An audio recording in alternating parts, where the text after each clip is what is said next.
यह एक अस्पष्ट सत्य है कि स्वीकृति की आवश्यकता विषय भोग के लिए होती है, संयम के लिए नहीं। यह तो मुझे दृष्टिगोचर होता ही रहता है कि शरीर के सारे सुख मलिन हैं।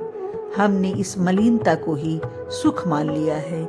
ऐसा ही है ईश्वर की गहन गति, किंतु इस मोह से निकल आने में ही हमारा पुरुषार्थ है। मेरी राय में यह कहना बिल्कुल गलत है कि शुद्ध जीवन बिताने के लिए व्यक्ति का विवाह करना जरूरी है। देह को रत्न चिंतामणि कहा गया है।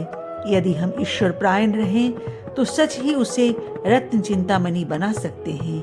ईश्वर प्रायण बनने के लिए इसका दमन भी करना चाहिए। तत्परता, निग्रह और संयम से अपने आप को चैतन्य रखते हुए बुद्धिमान मनुष्य अपने लिए ऐसा द्वीप बना ले जिसे कोई भी प्रलय तबाह न कर सके। पुरानी सादगी को फिर से अपनाना होगा। सुख सुविधाओं की समुचित सीमा का विस्तार करना ही होगा।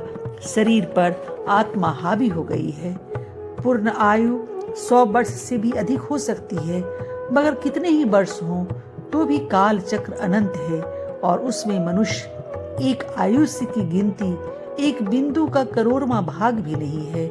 इसके लिए मोह माया क्या और क्या हिसाब किताब। विषय भी दीर्घायु हो सकता है जिनका जीवन सादा एवं विषय रहित होगा।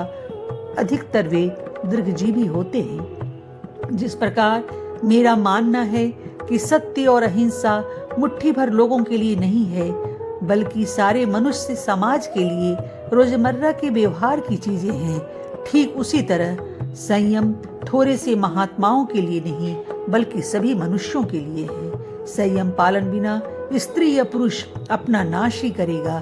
इंद्रियों पर जैसा नियंत्रण होना चाहिए उस तरह के नियंत्रण के बिना पतवार की नाव में सवार होने जैसा है।